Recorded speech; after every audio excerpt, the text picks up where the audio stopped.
Hi again then guys, and welcome to, of course, another review of a specific car from the lineup of Gran Turismo Sport, and this is a car which I've had quite a number of requests actually to do a review for, and again, one of the reasons why I hadn't, as I've mentioned a couple of times recently, such as for the Infinity on Sunday, for the Chaparral 2X last week, there were certain cars that I just already discussed, basically in GT6, and I didn't really want to repeat them too close together, whereas now we are going to take a look at those cars, or at least start to, mingled in with some of the newer ones, and of course the monthly updates as well. Now this car is available in technically two different forms in the game, and I'm not referring to the 2011 and the 2016 because of course that car came as an update vehicle.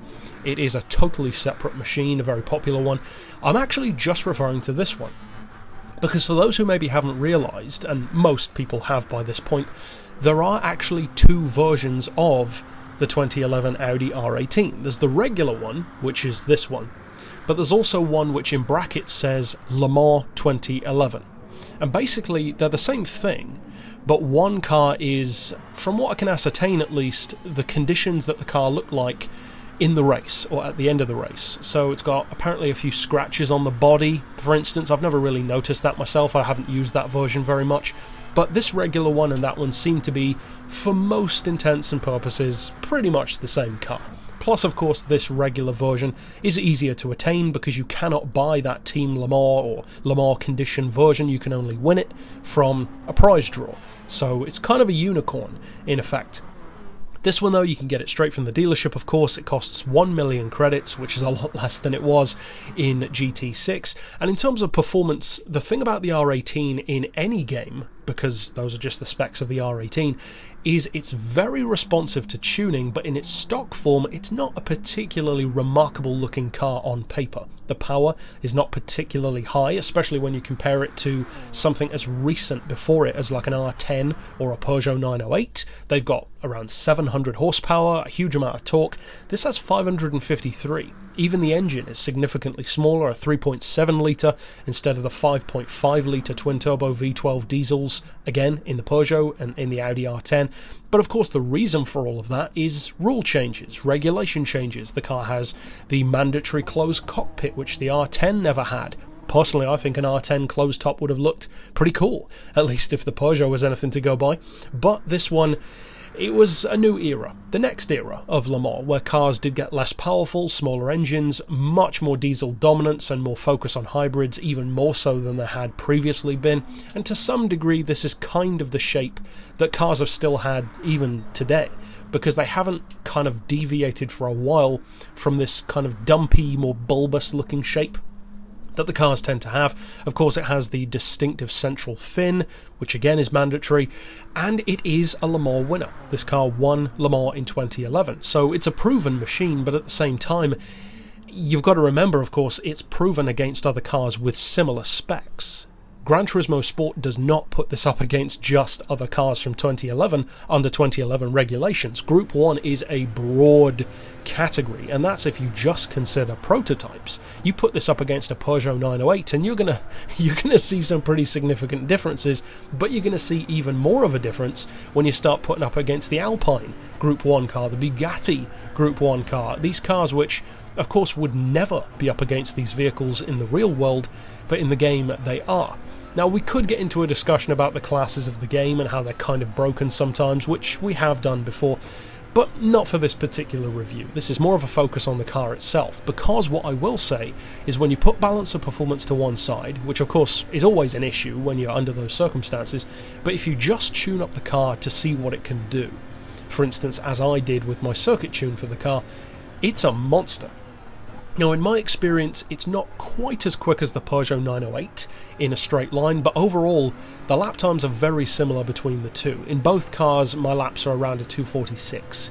So, for a car that's much more top-end inclined in its natural form, the Peugeot, that's actually not too bad, because the thing about the Peugeot 908 is it's great in a straight line, and it's moderate through corners. I would say it's good, but it's moderate.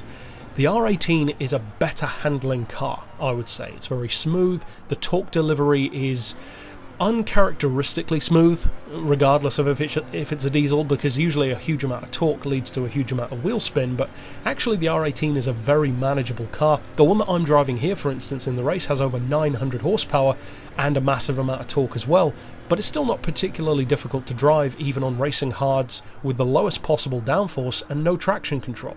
So it's a testament to how easy the car is to use. Now personally, I've never been a huge fan of this R18. I prefer the R15 especially. I think that's a great looking car. The R10 for its sheer straight line monstrous performance. And when you go a bit older, I think actually my favourite Audi Le Mans car is probably the R8C, the closed top car from the late 90s. But of course that's never been featured in the series anyway. The R18 is a popular car for obvious reasons. You've got the diesel fuel advantage, you've got great low end torque, of course. The handling is smooth and controlled, and even the car itself, although technically speaking not a small car, somehow feels like a small car. The Peugeot 908 feels like a big machine, the Bentley Speed 8 feels like a big machine, the Audi R10 certainly feels big and heavy through corners. This doesn't, it simply doesn't. It's very nimble, it easily outhandles the Peugeot 908 on technical corners and technical circuits, so I would say that for 1,000,000 credits, it's a pretty strong one to go for. Now once you do factor in balance of performance, that is when cars with hybrid power, such as the newer R18, the Porsche 919, etc., that's when those advantages start to kick in. Because of course balance of performance affects the power and the weight, but it doesn't necessarily have as much of an effect on that electric boost. So for fuel economy, it's a good advantage to have. Out of corners, it's a good advantage to have, and even, ironically, for the all-wheel drive grip that it gives you temporarily, it makes it much quicker out of technical corners than a car like this, which has excellent fuel technology, but is still not a hybrid. It's a pure diesel. So it's modern, and yet it's already outdated, which is kind of ironic to drive a car that's in sort of the middle ground when diesels were really overtaking the Le Mans scene, but also hybrids hadn't really rocked up and destroyed everything else yet and become the new thing. So I think the R18 falls into a very interesting area of tech where the Peugeot kind of fell off the map a little bit and Audi just dominated, and then things changed again with the hybrids. In terms of how the car performs, well, mine does 268 miles per hour. Other people have doubtless got it a little bit quicker than that, sometimes a lot quicker, especially with slipstream. Acceleration is good, the handling is good. If you fully tune it or if you leave it stock, across the board, it's just a dependable car. It's still not one that I love, but I could certainly see why people would. It's a good all-rounder. Be careful of hybrids because of the advantages that I mentioned, but still, this is a strong, dependable machine.